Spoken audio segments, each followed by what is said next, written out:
to say that I'm a big fan of the hotel bot. I use it almost every 5 hours. It's very addictive, that's the only problem. And I work in the data team. In Agoda, we have a lot of data, we do a lot of stuff. I'm an engineer, and today I'm going to talk generally about how we work and speak about one product we have. It's called Zoidberg. It's a pretty cool way to work on the cluster. So first of all, these are some of the challenges that we face in the data team. We have huge amounts of data, and it comes from various sources. The main one is HDFS. It's the way to store. It's like storage of data and accessing it through files or through Hive, which basically gives you SQL interface over the files. Other than that, we need to do some heavy computations. There's something called LBFGS, which is like an optimization algorithm that has to find the best solution for an equation. And this is something that takes hours and sometimes days. Also, we have to implement complicated logic. There's a lot of compound models. There's a lot of like data science being made that has to behave differently on different data sets. And on top of that, we also have to incorporate business logic on top of our prediction and our models. And as described before, in Agoda there's always testing, a lot of A/B tests. I think like 200 tests live for us every day at every given point. So we also need to be fast and to be able to support A/B testing or every new thing that comes out. Just talk a little bit about Hadoop. First of all, data science is usually less interesting than bots, so this is why I had to put some funny images to make it compete with the bots. So first of all, we use Hadoop. Hadoop, the big thing about it is the file storage and the accessing of a big cluster of nodes. I don't know the count, but I know that in one of our clusters we have a cluster that has like 40 terabytes of memory and 6,000 cores. They're all accessible to us. The big thing about it is that how it works, it brings the code to the data as opposed to SQL engines or SQL servers. A developer or an engineer writes a code and then sends it to the data, and there's less of data movement going around. This is the big change than other ways. And another thing Hadoop brings us is resource management. Basically, there's a lot of apps running together. Each one of them needs to negotiate and ask for executors or for memory, and all of that is managed in a queue. And this is how we use Hadoop. On top of that, we use a framework, a great framework called Spark. It provides massive parallelization on top of Hadoop or on top of everything. What it does, it turns your code into a parallel machine that is able to load as much as it can into memory and run the computations in memory and less on disk. It's built up of a lot of components, as you see here. There's the Spark core. It has streaming, data frames, pipelines. We use mainly the pipelines and the data frames, no streaming on our side. SQL we also use a lot. And this is a very cool platform. Everybody uses. I think it has a big community. It has like 15,000 stars on GitHub, and that's what allows us to do all of the computations and the models fast. It has a really small code base. Like it's not complicated. It's easy to use. It has a very big community. Very easy to develop. This is a screenshot from the Zoidberg platform. This is how you do a word count. It could be for huge files as well. But basically, the main thing here is the reduce by key and the map and reduce. And Spark takes your code, which is just these 3 lines, and he knows how to use all of the clusters, all of the nodes you gave him, all of the memory you gave him. It will make this code very efficient using terabytes of memory needed. And the way Spark works on the cluster is that there's a driver program, and it's negotiating with the cluster manager. In this case, it's the Hadoop itself, and it asks for workers, it gets the workers, and then it gives tasks to every worker and then aggregates back the data or the results of each task into the program and gives it back to the user. So far, good? Okay. Now let's talk a little bit about the development cycles of people here. So there's engineers or researchers, and they're working on the IDEs or the SQL IDE. They usually write a new model, they write a new pipeline or any data transformation. First thing they do, they test locally. We have a cool testing setup where we have a background running virtual boxes. Basically a small Hadoop cluster inside your laptop. And after you've done the testing and you see that your code is running, you need to deploy it to the cluster to see how it runs on the cluster. You wait for the result, you need to inspect the output data and the logs, and if you had a bug or if you want to change something, you have to go through all of that again. So this is what we try to mitigate and to make it more efficient. So we were looking for how to make Spark interactive, how to run on the cluster and get results faster and not just wait for an application to run on the cluster and get the results. There were several ready-made solutions. None of them worked for us, but we tried them all. Basically, we use Zeppelin. It's by Apache, and it's a cool notebook that connects to the cluster. It does similar things to what Zoidberg does, but the main problem with that is that it's not isolated. It's a single Spark application. Today we run it like with over 100 nodes and a lot of memory, but still it's like if you're not isolated, then if I want to use one JSON package in Scala and someone else wants to use a different JSON package, then we're stuck. We cannot do it in the same application. And someone crashes the application, then everybody stops working until we restart it. So that was not good for us. Other than that, the Spark Notebook, which is also trying to do the same, but we found it to be lacking. They made it out from scratch, and the UI is still not getting there, and it has a lot of bugs. So then we thought about trying Jupyter. Jupyter is a notebook engine coming from Python. So for me personally, I really like Python, and there's also a lot of other people in our team that like Python. So in the end, we took a twist over Jupyter, but the ready-made solution for that was something called the Torre. It's basically a gateway to the Spark cluster. But then again, first of all, it didn't fit our needs because we use a different version of Spark, an old version. That one was not supported, and it was running in a client mode versus to cluster mode. This is, as I showed before, it meant that the driver program is running on the laptop or on the server that's running the Tori kernel. And this is something we don't want. We really want everything to be done on the cluster to also have as most similar to how it will run in production. So none of these solutions were good for us. Another thing that was the Databricks. This is the company that now maintains Spark, and they have a really good solution. If anyone here wants to start with Spark or seeing what it means, that's the starting point. Like they're really good. They provide Spark as a service, and they have a really cool notebook that you can just start playing with Spark, and then later on connect it to your servers. But that costs money, so we didn't do that. So what we did, we picked up the list of the requirements from the data science and from other engineers. First of all, it has to work, first of all, but after that, it has to be easy to use.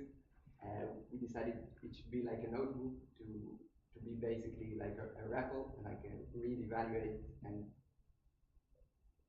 process and do it again, loop. And then we decided on the notebook.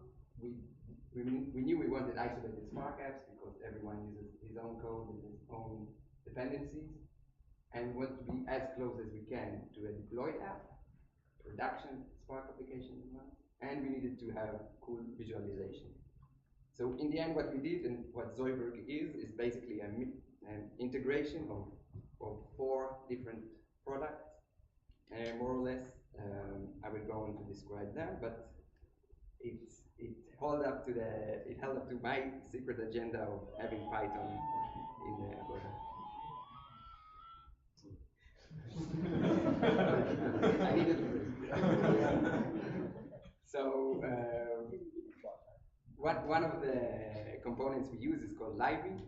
It's an open source project, but now it's also maintained by Cloudera, which is the Hadoop ecosystem has two big companies, Cloudera and Hortonworks, that both provide support for Hadoop. We use Cloudera, but Horton also has their own set of solutions. So this one came from Cloudera. Basically, it's a REST server that connects into your cluster and allows you to have interactive web REST sessions with the cluster, with the driver programs running. So basically, you go to the server, you HTTP request, you get a Spark application running, and then you send commands to it, you get a response, and this is the communication part of the Zoidberg. The UI part is done with Jupyter. It's a web-based notebook engine. I think every data science knows what it is. It's super interactive, and then you can get like also shareable notebooks. So if some researcher just had a cool model or a cool application that he wrote, instead of telling his friend, go check out my branch in GitHub and see what I've done, you can just show him the notebook and show him really the results we got, and collaboration was made much easier thanks to that.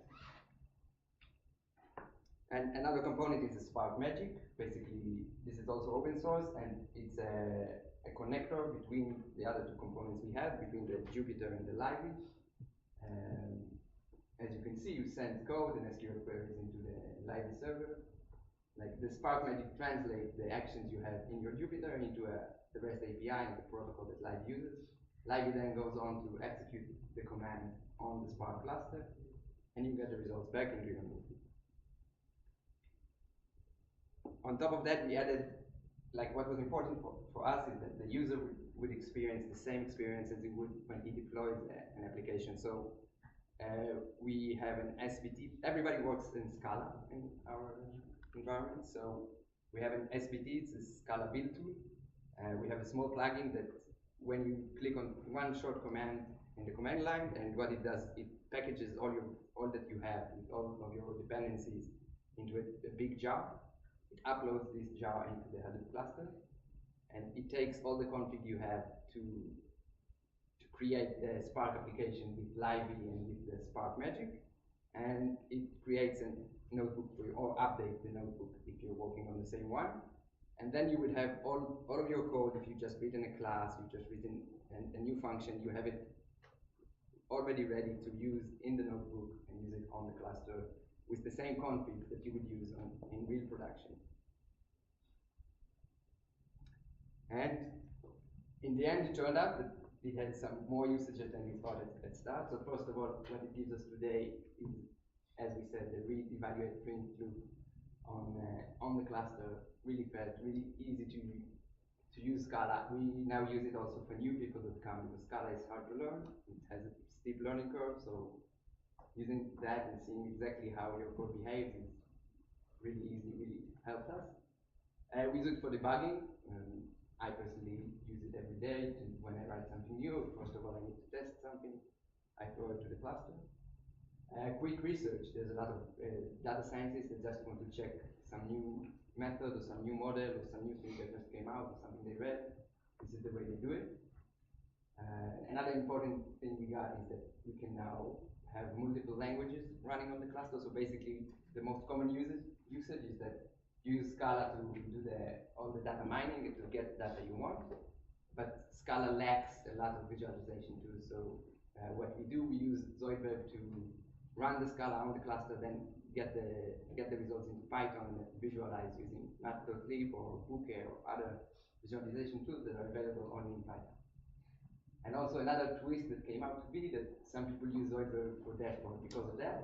Like we have some people just build their dashboards using this platform.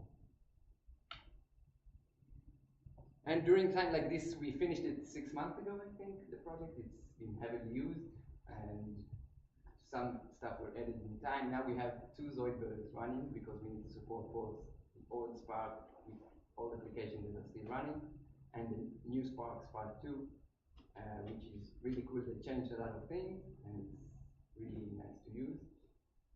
We also added a scheduler.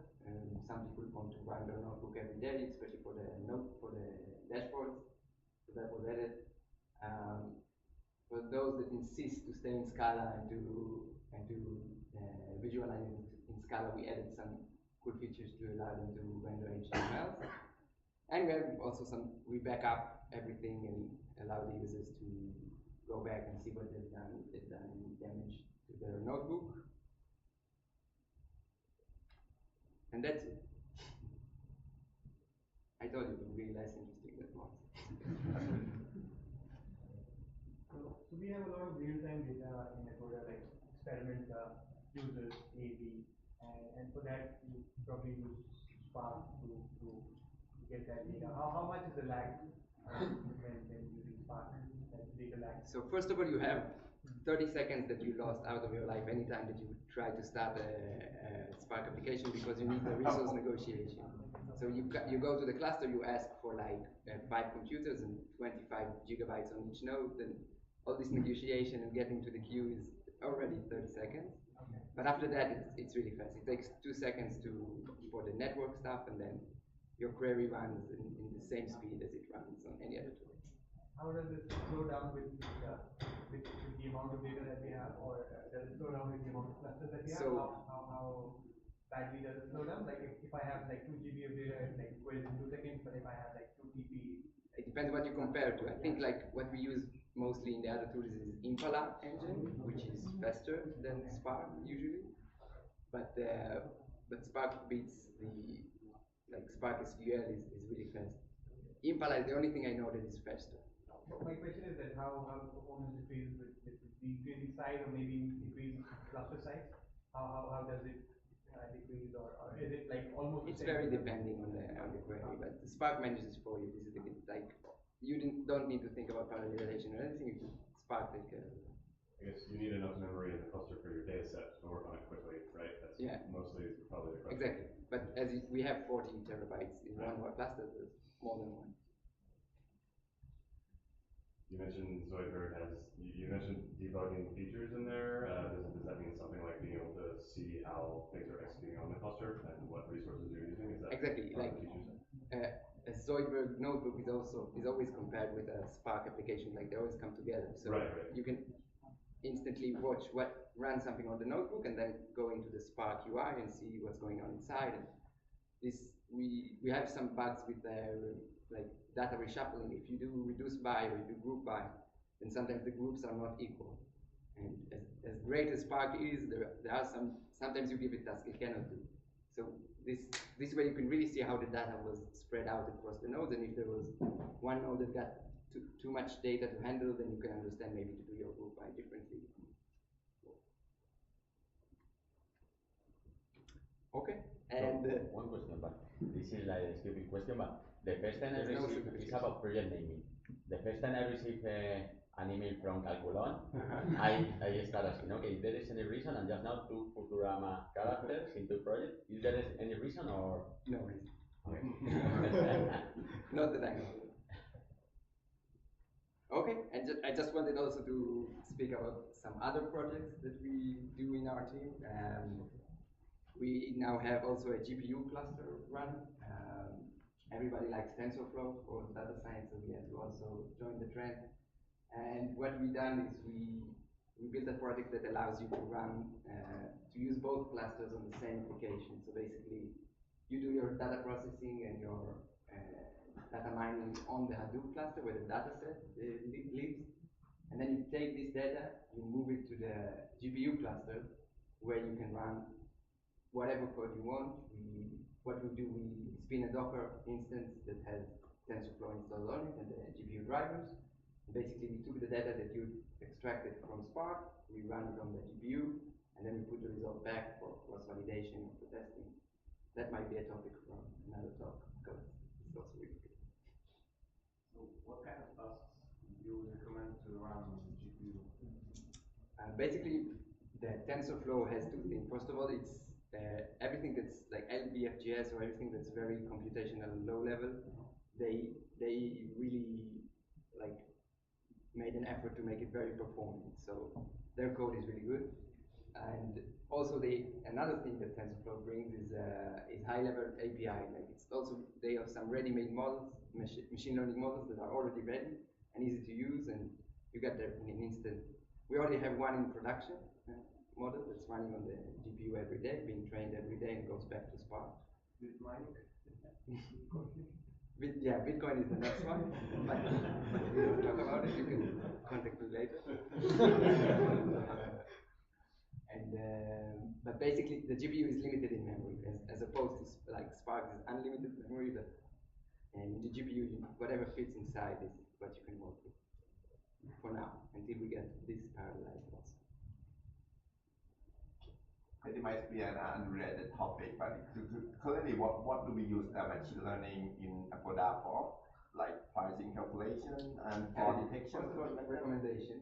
Recommendation? Yes, if you and I both look for a hotel in Bangkok, we will get differently. It's pretty cool.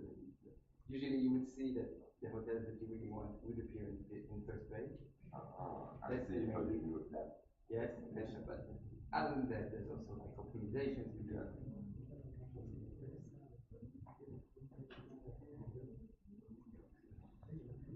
One question about experiments, because we in mobile app, the experiment is easy, like for example, button, green or red. Yeah. So do you do experiments?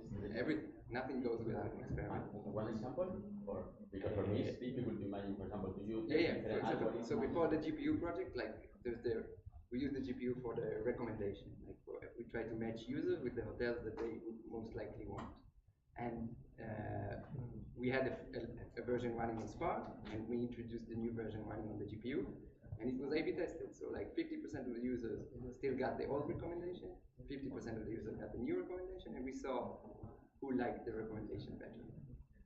Everything is tested. You mentioned Impada in the previous answer that is that the silver bullet? Like I've been using Spark SQL and Hive, and is that the fastest of all? And or other drivers have other use cases? Impala is the fastest that I know. So I just like discard everything else, and that's the philosophy. It's really good. Until there's something.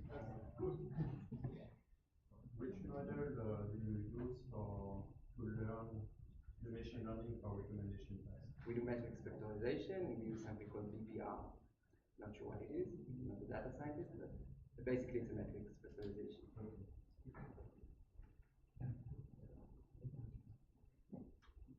Okay. All right. Thank you. Thanks, Amir.